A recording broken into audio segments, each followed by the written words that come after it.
Welcome to the GTN Show.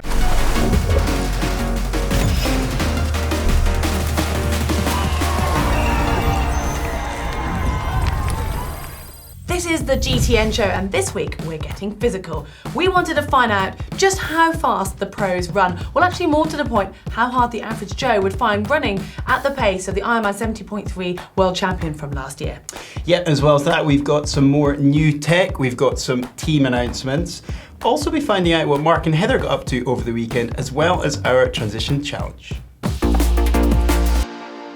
Now, we haven't had to go very far for this one because we figured some of our fellow presenters here at sister channels would work out pretty good as some of our average Joes that we needed. Over the last few weeks, we've been talking about some impressive running performances, one of which was Alex Yee at the World Triathlon Series in Abu Dhabi.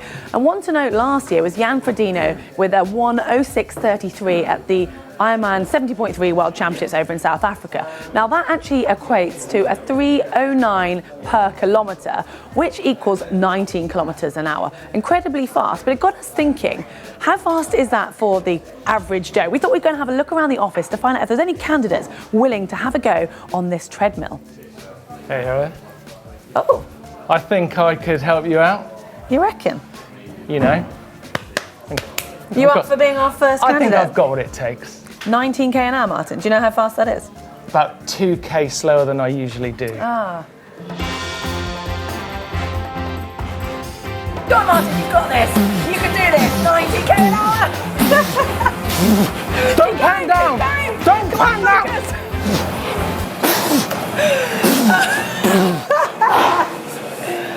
That was harder than I thought. Right, next guinea pig. Si, you ready for this? I am indeed, yeah. Have you ever run at 19k an hour before?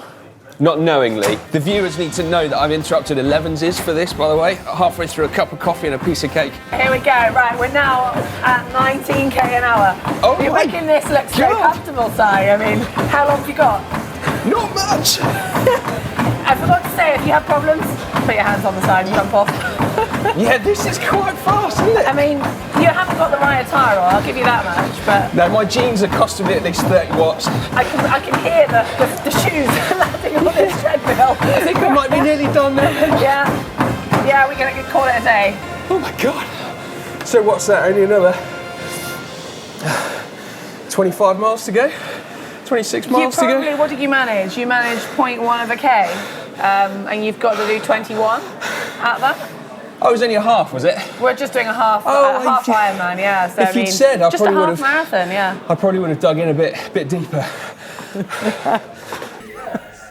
I'm good down, aren't I? Do you want to? Should we just build it up slowly? I've never been in one of these. Are you serious? Okay, we'll build it up slowly. No, I've never been in one of these. Oh, this is ridiculous. Okay. Well, oh, get out of here. No, that's ridiculous. Right, hold on to the side. Are you serious? Whoa. You've only got another 1 minute and 6 seconds, 1 hour and 6 minutes to go. No way. At this speed? At this speed, yeah. Yeah, you got it in you? No.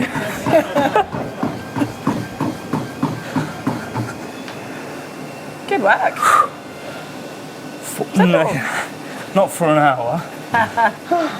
Well, thanks to all of our brave candidates. I think that just proves how tough running at 19k an hour is. And can you imagine running at that speed for a whole 21 kilometres? I know I certainly couldn't. And it just puts it into context a little bit. Yeah, well, thanks to those guys for getting involved in our show. And it just puts it a little bit into perspective of how fast it is. And that's got us thinking, how would you cope with it? And that leads us nicely onto this week's GTN Poll. So given you've seen how long some of the folks from our office were able to last at Jan's 70.3 World Championship winning run speed, we wondered how long you thought you might be able to last at that speed. So our options are 1, 0 to 1 minutes, 2, 1 to 5 minutes, that's quite hard, 3, 5+ minutes, which actually I'm not sure I might be able to do at the moment, and then 4 would be none. Well, to just enter the poll, just click on the link above my head. And remember, that speed is 19k an hour. pretty rapid. Quick. Well, we also wondered if you have any friends who maybe doubt how fast triathletes run, maybe dabble in a little bit of running themselves, if you could convince them to go to your local gym, or if you've got a treadmill at home, to get them on the treadmill running at 19 kph. And if you can, film it and send it in to us. We would love to see those. Maybe put some crash pads at the back. Well, anyway, now it's time for the results from last week's poll, when we asked, do we need more regulations in triathlon? And it was a pretty clear-cut result, to be honest, because 72% of you said no, and just 28% thought, yes, we want more regulations. Now, we were flooded with comments as reaction to last week's poll, and just a few of those are the ones that we've got here. And first comes from Jeff Yoder, who says, simple no. Governing restricts ingenuity and creativity. It doesn't stop it, but puts a fence around it and doesn't allow progression in a direction that is needed. I don't want to try bike with round tubes, says Jeff. Yeah, there's several like this. Another one here from Ben Hallam. A big no. As a road racer that grew up in the 90s when bike design and technology were free to grow and develop freely. Do you remember that, Fraser? Yeah, a little bit. I really admire triathlon and how there's so many things that started in triathlon because we were free to think freely. It goes on like that. But then there is a little one to counteract. We had to keep it balanced here. Chris Holmes says, I would ban TT bikes, aero bars, pointy helmets and disc wheels for a start. And he goes on. I can see where he's coming from, actually, because it does feel like we're a little bit too geeky in the tri world sometimes. What did you vote? I'm going to keep my vote to myself. Oh, Fraser. It is competition time, and you might recall a few weeks ago Mark unboxed a rather snazzy new Orca Predator wetsuit. Well, we have got two really lucky winners of that suit to announce today. Oh yes, we have. The winners are Ben Rutter and Edward Lover. So congratulations to the pair of you. We will be in touch soon with delivery details and everything that's needed for you to get your new suits.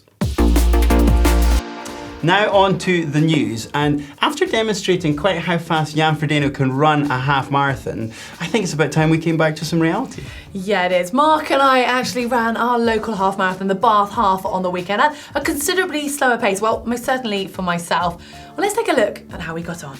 Okay, this is it. Morning of Bath Half Marathon, and I'm up just having my breakfast, having a little coffee at the moment, getting that ready. Feeling pretty good. I'm a little bit nervous, but not as much as usual. I'm just, actually, to be honest, just really looking forward to racing Bath Half.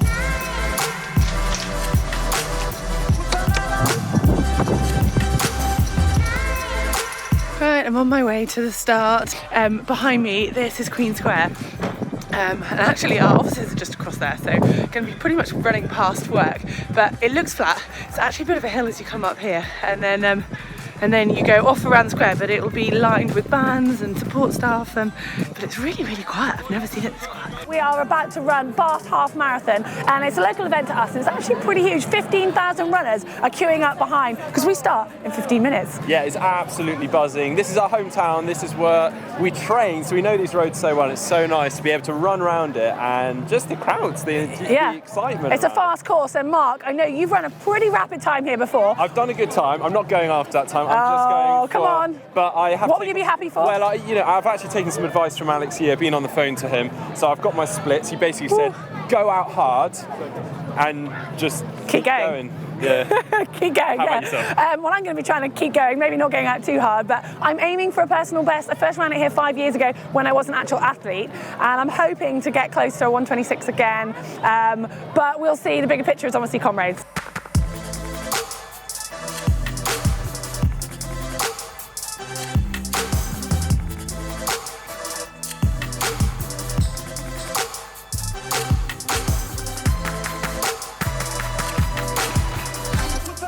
Right, we are done and dusted, and both fairly successful. Yeah, well, I ran a PB and you were pretty close to yours. Yeah, not too far off. I'm really surprised myself. So what was your final time? I haven't got the official one, but on my watch I'm a 1:24:40 something. Fantastic. So, and what about you? And mine was apparently 1:12:05. So. 05! Ooh! Yeah. No, brilliant work. Amazing, yeah, well done. Well, I don't know about you, Heather, but I got pretty tired running around just trying to cheer for you and Mark at the weekend. Oh, I'm not surprised. I mean, I saw you here, there, everywhere, about 4 or 5 times, and it's only a 2-lap course, so good effort. Yeah, I mean, I quite like it. It's quite good fun trying to do it, actually. Yeah, well, we definitely enjoyed it as well, but enough about us. I think it's time to move on to some more significant news. And after last week's tech special, we've actually got a little bit more tech news to get us going here today, and it comes from Cervelo, because they've got the launch of their new P5, 7 years after the latest one came out. Yeah, it's been a long and well-anticipated arrival, this frame set from Cervelo, and what they've managed to do with this new P5 is not only make a bike that is disc brake compatible, but is actually a disc brake only version, which is definitely something that we're starting to see an awful lot more of in our triathlon industry. Yeah, and it used to be, disc brakes made people think, oh, it's going to be a heavier bike, it's not so aero, but amazingly, this one is actually lighter and has less drag than the previous P5. Yeah, I mean, those two things alone are really, really significant changes. And another thing that they've managed to do is keep this frame set UCI legal. And what the old P5 couldn't do was be UCI legal without having to remove the brake cowling from the front of the frame set. So that alone is just something that's far less fiddly and far more useful for us triathletes. Yeah, I think we're going to see more of this bike on the UCI circuit and definitely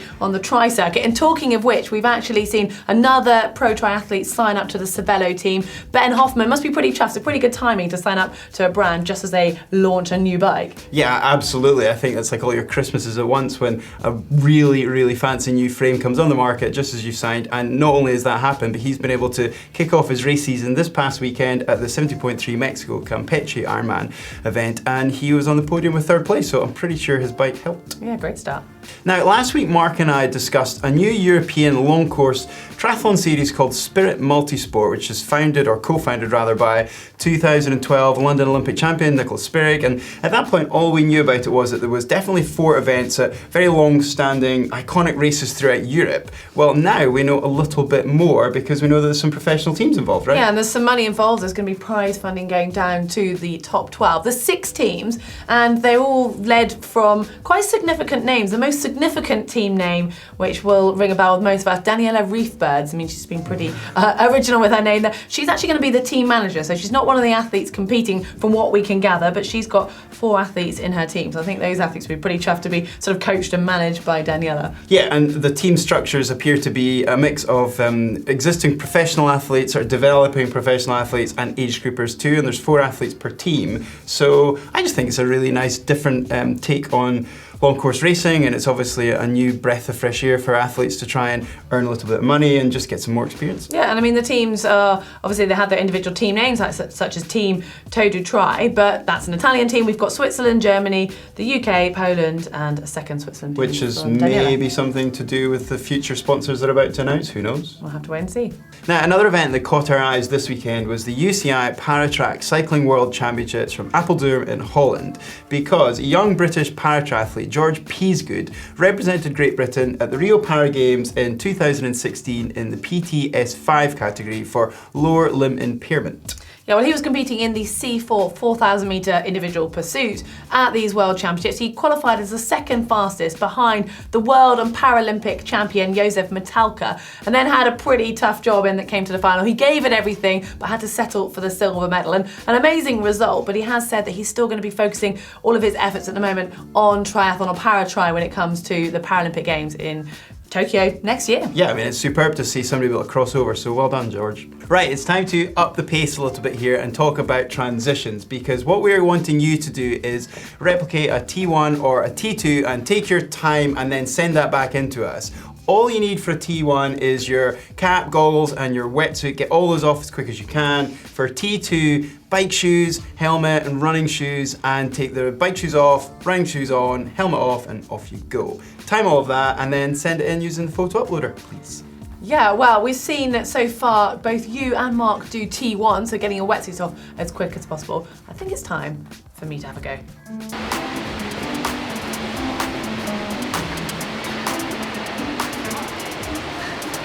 Not cheating.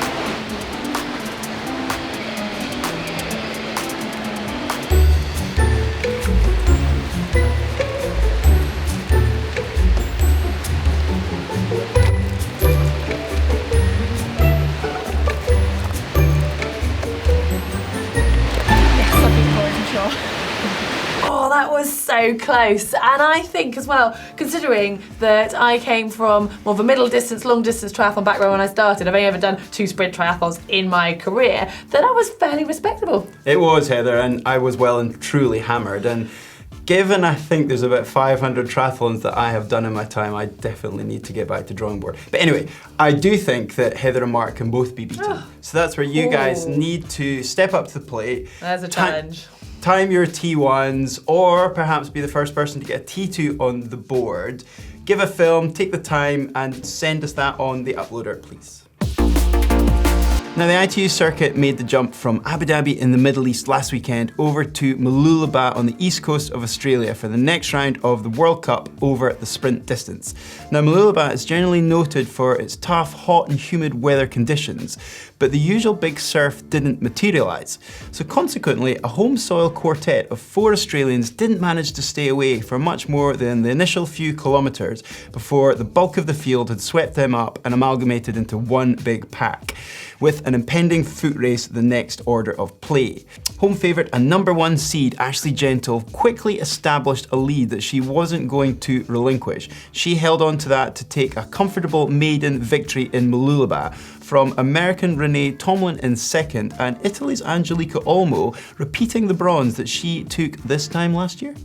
One of the pre-race favourites, Tyler Misleshuk from Canada, led an extended group of nearly 30 athletes out of the water and onto the bike, where he continued to show strength throughout that 20-kilometre leg, before hitting the run and effectively dominating the foot race with a front-running display. The Canadian was delighted with his first World Cup victory, and equally over the moon with his silver was the young Australian Brendan Copeland, and Germany's Valentin Verns was delighted with his maiden World Cup podium in third. A group of well-established athletes arrived at Ironman 70.3 Campeche in Mexico, with former Ironman world champion Fred Van Leer establishing a very significant lead by the time he hit T2, from the likes of Austrian Michael Weiss, America's Ben Hoffman, and Belgian Peter Heermark. All noted riders in their own right, no less, but Van Leer had what would appear to have been a very significant buffer starting the half marathon. But unfortunately, he had dropped his race nutrition bottle early in the bike ride, and he was literally running on empty as he started his run. And that well-earned lead would fade very quickly in that Mexican heat, and he would end up a disappointing 5th place. The victory eventually went to Austrian Michael Weiss, with 2nd place going to Belgium's Peter Heermark, and a resurgent Ben Hoffman from the US took a very well-earned 3rd place after what has been a 6-month hiatus from racing due to injury. Now on to the women, and American Lauren Brandon used her swimming prowess in the warm, non-wetsuit legal waters to create a significant gap of more than 3 minutes to the next athlete out of the water. This lead, however, was more than reversed by the time she hit T2, arriving some 5 minutes behind Heather Whittle from Canada. Now, using an extremely fleet-footed marathon, or half marathon should I say, time of 1:22, the American Jacqueline Heron was able to run herself into silver medal position, finishing only 50 seconds behind Heather Whittle, with Lauren Brandon rounding out the podium in 3rd place. Well, now it's time when we get to look at the pictures you guys have sent in, and we've chosen a little selection, starting off with this one that comes in from Louise. And it is absolutely jam-packed. It's a busy picture. Yeah, apparently the bikes on the turbos are the Liv Langma Advanced 2 and the Giant TCR Advanced Pro 1. But there's a lot more going on as well, isn't there, Fraser? Yeah, I mean, to be honest, the bikes were kind of the last thing that I spotted in this picture. I mean, it's just quite an incredible physio-dominated room, isn't it? I mean, a whole array of books on the bookshelf, you've got a weight rack at the back, a trampette, there's even a skeleton, there's a turbo... Potentially an exercise bike, a treadmill that's folded up, a reformer. I mean, There's a rowing machine in the corner I've just spotted. Yeah, the list goes on, but apparently Louise has 5 sporty kids and a runner as a husband, so... I think you call that a clan in Scotland. Clan? Where's she from? She's from Margate in Kent though, Fraser, sorry.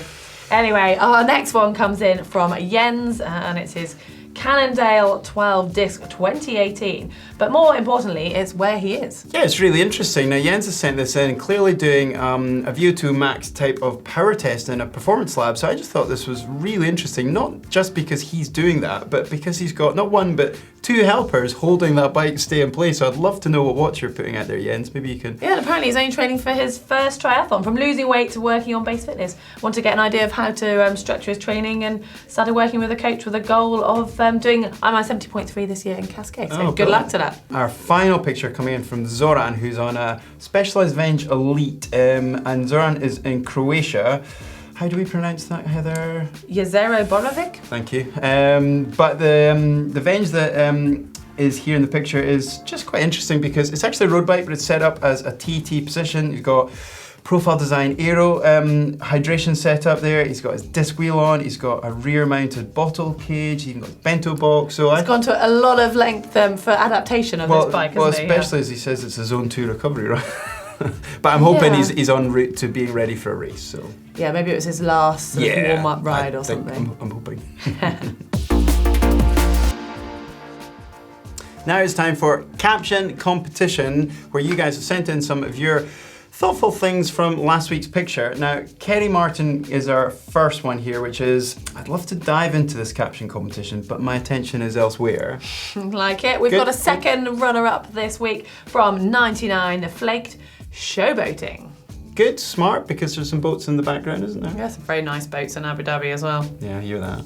But our winning caption is from Charles Roberts, and he says, I must go, my people need me, which I'm guessing is some sort of superhero reference. I'd say. Yeah, but let us know, Charles, and we'll get that out to you as soon as we can. Well, if you want a chance to get your hands on one of these GTN caps, then you need to enter this week's caption competition. We've got this picture from the ITU Moolalaba World Cup. I think I've said it right. I'll get a tongue twisted over that one. Moolalaba World Cup. Moolalaba World Cup. I think I've said it right. I'll get a tongue twisted over that one.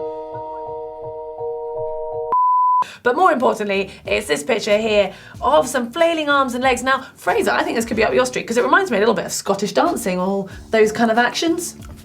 Wasn't very good at Scottish dancing, but yeah, I agree with you. I think it's really... Were you any better at the at a beach start than you were at Scottish dancing? Or in the getting my tri-suit and wetsuit off really quick in transition? No, not really. Well, do let us know your caption suggestions in the comments section below.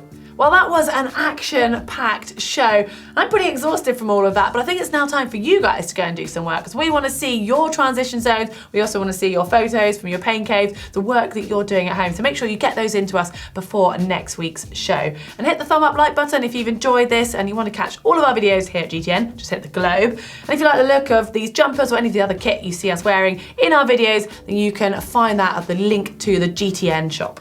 And if you want to see a video that we did about open water, deep water starts, well, you can get that here. And if you just want to chill out a little bit and you want some inspiration for some yoga, I've done a video on beginner poses for triathletes, and that's just here.